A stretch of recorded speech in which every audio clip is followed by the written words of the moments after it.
പ്രിയമുള്ളവരെ, ഹോർമൂസിൽ ഇറാന്റെ നാവികാഭ്യാസം തുടങ്ങിയെന്ന വാർത്തയാണ് പ്രധാനമായും അന്തർദേശീയ മാധ്യമങ്ങൾ ചർച്ച ചെയ്തത്.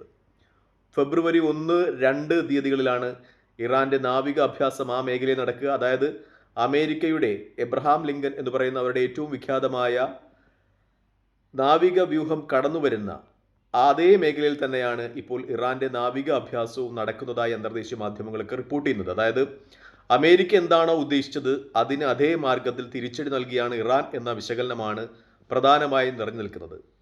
ആ പ്രദേശത്തേക്ക് അമേരിക്കയുടെ നാവിക കപ്പലുകളും അർമാഡ എന്ന് പറയുന്ന നാവിക വ്യൂഹവും ഒക്കെ കടന്നു വരുമ്പോൾ അമേരിക്കയുടെ ഉദ്ദേശം എന്ന് പറയുന്നത് ഇറാനെ ഒരു ഭീഷണിയുടെ നിഴലിൽ നിർത്തുക, നിർബന്ധപൂർവ്വം ഇറാനെ കൊണ്ട് ഒരു ആണവ വിരുദ്ധ കരാറിൽ ഒപ്പിടിപ്പിക്കുക എന്നതായിരുന്നു. പക്ഷേ ഇറാൻ അതേ നാണയത്തിൽ തന്നെ തിരിച്ചടിക്കുന്നു എന്ന വസ്തുതയാണ് ഇപ്പോൾ ചർച്ചയാകുന്നത്. പ്രത്യേകിച്ചും ആ രീതിയിൽ തന്നെ, അതായത് അമേരിക്കയുടെ നാവിക വ്യൂഹം കടന്നു വരുവാൻ സാധ്യതയുള്ള അതേ വഴിയിൽ തന്നെ, ഒരുപക്ഷെ അതിൻ്റെ മൂക്കിൻ തുമ്പത്ത് തന്നെ ഇറാൻ ഈ നാവിക അഭ്യാസം നടത്തുന്നു എന്ന് പറയുമ്പോൾ ഇറാൻ ഭീഷണികൾക്ക് മുന്നിൽ മുട്ടുമടക്കുവാൻ തീരുമാനിച്ചിട്ടില്ല എന്നു തന്നെയാണ് വ്യക്തമാകുന്നത്. പ്രത്യേകിച്ചും ഇറാന്റെ ഷാഹിദ് ബഗേരി പോലെയുള്ള ട്രോൺ വാഹിനി കപ്പലുകളും ഈ ദൗത്യത്തിൽ പങ്കെടുക്കുന്നു എന്ന വാർത്ത വരികയാണ്.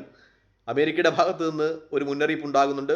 പ്രൊഫഷണൽ അല്ലാത്ത എന്തെങ്കിലുമൊക്കെ അവിടെ സംഭവിച്ചാൽ ഇറാനെതിരെ, അതായത് ഈ അമേരിക്കയുടെ ഈ നാവിക വ്യൂഹത്തിന് എന്തെങ്കിലുമൊക്കെ കേടുപാടുകൾ പറ്റുന്ന രീതിയിലോ അല്ലെങ്കിൽ അവരെ പ്രകോപിക്കുന്ന രീതിയിലോ ഒക്കെ നാവിക അഭ്യാസം പോവുകയാണെങ്കിൽ ഇറാന്റെ മേൽ ആക്രമണം ഉണ്ടാകുമെന്ന് അമേരിക്കയുടെ ഭാഗത്ത് നിന്ന് ഒരു ഭീഷണി ഉണ്ടാകുന്നുണ്ട് എന്നതാണ് ഇതുമായി ബന്ധപ്പെട്ട മറ്റൊരു വാർത്ത. നമ്മൾ ഇതൊക്കെ ചേർത്ത് വയ്ക്കുമ്പോൾ മനസ്സിലാകുന്ന ഒരു കാര്യം, ആ പ്രദേശം കൂടുതൽ സംഘർഷപൂർണമായി നീങ്ങുന്നു എന്നതാണ്.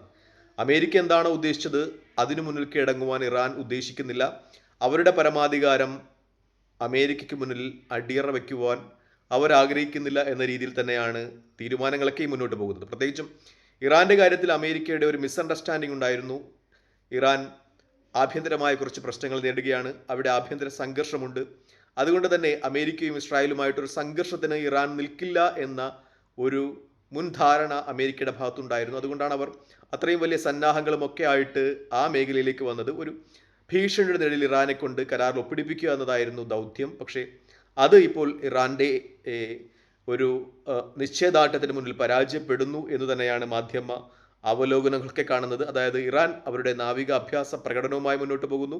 പ്രത്യേകിച്ചും അത്യന്താധുനികമായ ചില ബോട്ടുകൾ, മിസൈലുകൾ ഘടിപ്പിച്ച ബോട്ടുകൾ, അതുപോലെ ട്രോൺ വാഹിനി കപ്പലുകൾ, മൈനുകൾ, അതുപോലെ ഡയറക്റ്റായിട്ട് തന്നെ അവർ ആ നാവിക അഭ്യാസവുമായി മുന്നോട്ട് പോവുകയാണ്. അതായത് കൃത്രിമമായിട്ടുള്ള കാര്യങ്ങളല്ല, ഒരു ഡയറക്റ്റായിട്ടൊരു യുദ്ധം ഉണ്ടാകുന്നത് എങ്ങനെയാണോ അതുപോലെ ഒറിജിനലായിട്ടുള്ള എല്ലാ ഉപകരണങ്ങളും ഉപയോഗിച്ചുകൊണ്ടാണ് ഈ നാവിക അഭ്യാസവുമായി അവർ മുന്നോട്ട് പോകുന്നത് എന്ന നിഗമനമാണ് മാധ്യമങ്ങളിൽ നിറഞ്ഞു നിൽക്കുന്നത്. മറ്റൊരു കാര്യം കൂടി ചർച്ചയാകുന്നുണ്ട്. ഇരു രാജ്യങ്ങളുടെയും പ്രതിരോധ ചിലവുകൾ ഇതുമായി ബന്ധപ്പെട്ട്. പ്രത്യേകിച്ചും ഇറാൻ ഷഹേദ് ട്രോണുകളെയാണ് ഈ അമേരിക്കയുടെ നാവിക വ്യൂഹത്തെ ഒക്കെ നിരീക്ഷിക്കുന്നതിന് വേണ്ടി വിനിയോഗിക്കുന്നത്. അമേരിക്ക ഗ്ലോബൽ ഹോക്ക് പോലെയുള്ള അത്യന്താധുനികമായ സിസ്റ്റങ്ങളെയാണ് യൂസ് ചെയ്യുന്നത്.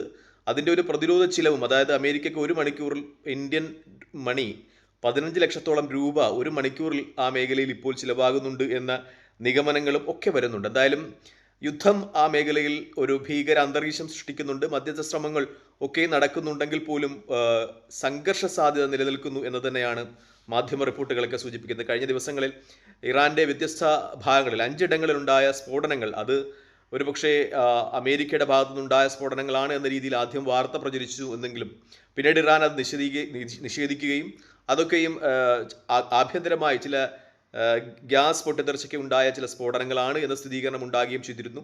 ആദ്യ സമയത്തൊക്കെ ഇറാന്റെ നാവിക മേധാവി അതിൽ കൊല്ലപ്പെട്ടതായ ചില ന്യൂസ് ചാനലുകളൊക്കെ കാണിച്ചിരുന്നു. പ്രത്യേകിച്ചും ഇസ്രായേൽ അനുകൂല ന്യൂസ് ചാനലുകളൊക്കെ കാണിച്ചിരുന്നു. പിന്നീട് അത് തെറ്റാണെന്ന് ഫാക്ട് ചെക്കുകളിലൂടെ വ്യക്തമാവുകയും ചെയ്തിരുന്നു. എന്തായാലും അങ്ങനെയൊക്കെ ആണെങ്കിലും ആ പ്രദേശത്ത് സംഘർഷ സാധ്യതയുണ്ട് എന്ന് തന്നെയാണ് വ്യക്തമാകുന്നത്. പ്രത്യേകിച്ചും ഇറാൻ 82ഓളം മെട്രോ സ്റ്റേഷനുകൾ അത് ബോംബ് ഷെൽട്ടറുകളായി രൂപപ്പെടുത്തിയിട്ടുണ്ട്. അവിടത്തേക്ക് ആളുകൾക്ക് ഒരു ആക്രമണം ഉണ്ടായാൽ താമസിക്കുവാൻ പറ്റുന്ന സൗകര്യം ഒരുക്കുന്നുണ്ട്. അവിടത്തേക്ക് വെള്ളവും അത്യാവശ്യ സാധനങ്ങളും എത്തിക്കുന്നുണ്ട് എന്ന രീതിയിലുള്ള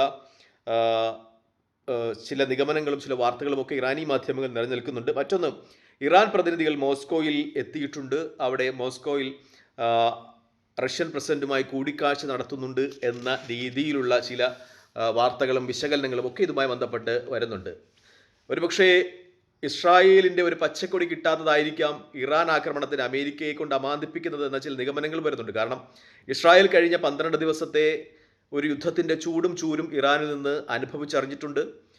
അതുകൊണ്ട് തന്നെ ഇറാൻ അവർ ഉദ്ദേശിക്കുന്ന ഒരാളല്ല, ഒരുപക്ഷെ ഇറാൻ ഉദ്ദേശിക്കുന്ന രീതി, അമേരിക്കയോ ഉദ്ദേശിക്കുന്ന രീതിയിലേക്കാൾ ഒക്കെയും പ്രഹരം ഏൽപ്പിക്കുവാൻ കഴിയുള്ള ഒരു രാഷ്ട്രമാണെന്ന് ഇസ്രായേൽ നേരത്തെ തിരിച്ചറിഞ്ഞിട്ടുണ്ട്. ഇസ്രായേൽ ഇതുമായി ബന്ധപ്പെട്ട മുന്നറിയിപ്പ് അമേരിക്കയ്ക്ക് നൽകുന്നുണ്ട് എന്ന ചില രാഷ്ട്രീയ നിഗമനങ്ങളുമൊക്കെ പുറത്തു വരുന്നുണ്ട്. പ്രത്യേകിച്ചും നേരത്തെ ഉണ്ടായ 12 ദിവസത്തെ യുദ്ധത്തിൽ കേടുപാട് പറ്റിയ വ്യോമ പ്രതിരോധ സംവിധാനങ്ങളൊക്കെയും പൂർണ്ണമായി തന്നെയും ഇസ്രായേൽ അത് പുനഃസംഘടിപ്പിച്ചിട്ടില്ല. അതുകൊണ്ട് തന്നെ ഇനി ഒരു യുദ്ധമുണ്ടായാലും ഇറാൻ തുടരെ മിസൈലുകളാണ് വിക്ഷേപിക്കുന്നത്. ഒന്നിന് പിറകെ ഒന്നെന്ന രീതിയിൽ 1000ഉം 2000ഉം ഒക്കെ മിസൈലുകൾ ഒന്നിച്ചാണ് വിക്ഷേപിക്കുന്നത്. അത് ഇസ്രായേലിൻ്റെ വ്യോമ പ്രതിരോധ സംവിധാനങ്ങളെ പ്രതിരോധിച്ചുകൊണ്ട് നിശബ്ദമാക്കിക്കൊണ്ട് തന്നെ പലപ്പോഴും ഇസ്രായേലിൻ്റെ മണ്ണിൽ പതിക്കുന്ന ഒരു സന്ദർഭമുണ്ടായിരുന്നു. അതുകൊണ്ട് തന്നെ ഇനിയൊരു യുദ്ധമുണ്ടായാലും ഇസ്രായേൽ അത്തരം സംഗതികൾ ഭയപ്പെടുന്നുണ്ട്. മാത്രമല്ല അവരുടെ വ്യോമ പ്രതിരോധ സംവിധാനങ്ങളൊന്നും പൂർണ്ണമായി തന്നെയും പുനഃസംഘടിപ്പിച്ചിട്ടില്ല എന്നതും ഇസ്രായേലിനെ യുദ്ധത്തിൽ നിന്ന് അമേരിക്ക പിന്തിരിപ്പിക്കാൻ പ്രേരിപ്പിക്കുന്ന ഒരു ഘടകമായി നിലനിൽക്കുന്നുണ്ട് എന്ന ചില വസ്തുതകളും ചർച്ച ചെയ്യപ്പെടുന്നുണ്ട്. മറ്റൊന്ന്, ആയത്തുള്ള റുഹുല്ല ഖൊമൈനി, അതായത് ഇറാൻ്റെ മൺപറഞ്ഞു പോയ ആത്മീയ നേതാവ്, അദ്ദേഹത്തിൻ്റെ കബറിടം ഇപ്പോൾ നിലവിലുള്ള ആത്മീയ നേതാവ് ആയത്തുള്ള ഖംനൈ സന്ദർശിച്ചു എന്ന വാർത്ത ചില ഇറാനിയൻ മാധ്യമങ്ങളിൽ കാണുന്നുണ്ട്. അത് ആയത്തുള്ള അലി ഖംനൈ ബങ്കറുകളിൽ ഒളിവിലാണ് എന്ന ചില പാശ്ചാത്യ മാധ്യമങ്ങളുടെയും ഇസ്രായേലി മാധ്യമങ്ങളുടെയും ആരോപണത്തിൻ്റെ മുനയൊടിക്കാനും താൻ ഇപ്പോഴും യുദ്ധരംഗത്തുണ്ട് എന്ന ഒരു സന്ദേശം നൽകുവാനും തൻ്റെ രാജ്യത്തെ ജനങ്ങൾക്ക് ആത്മവിശ്വാസം നൽകാനും ആണെന്ന ചില നിഗമനങ്ങളുമുണ്ട്.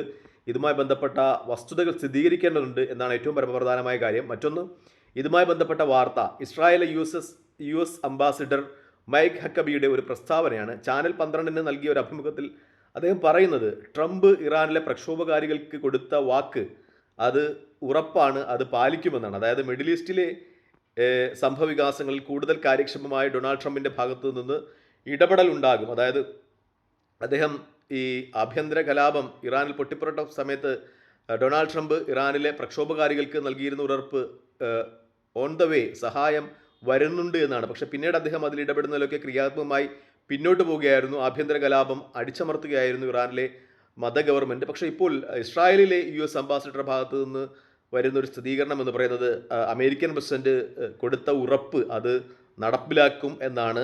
അതായത് ഒരുപക്ഷെ ഇറാനിൽ അമേരിക്കയുടെ സൈനിക ഇടപെടലുകൾ ഉണ്ടാകുമെന്ന് തന്നെയാണ് അദ്ദേഹത്തിൻ്റെ ആ പ്രസ്താവനയിൽ ഒളിഞ്ഞിരിക്കുന്ന ഒരു തത്വം എന്ന് പറയുന്നത്. ഒരുപക്ഷെ ഈ വരുന്ന സമയങ്ങളിൽ അമേരിക്ക നടത്തുന്ന ആ മേഖലയിൽ നടത്തുന്ന സൈനിക സന്നാഹങ്ങളൊക്കെ അതുമായി പെട്ട മുൻകരുതലായിരിക്കാം. ഇന്നും ഒരു വ്യോമ പ്രതിരോധ സംവിധാനവും മിസൈൽ വേദിനി സംവിധാനവും ഒക്കെ അവിടെ എത്തിയിട്ടുണ്ട് അമേരിക്കയുടേത് എന്ന രീതിയിലുള്ള വാർത്തകൾ മാധ്യമങ്ങൾ നിലനിൽക്കുന്നുണ്ട്.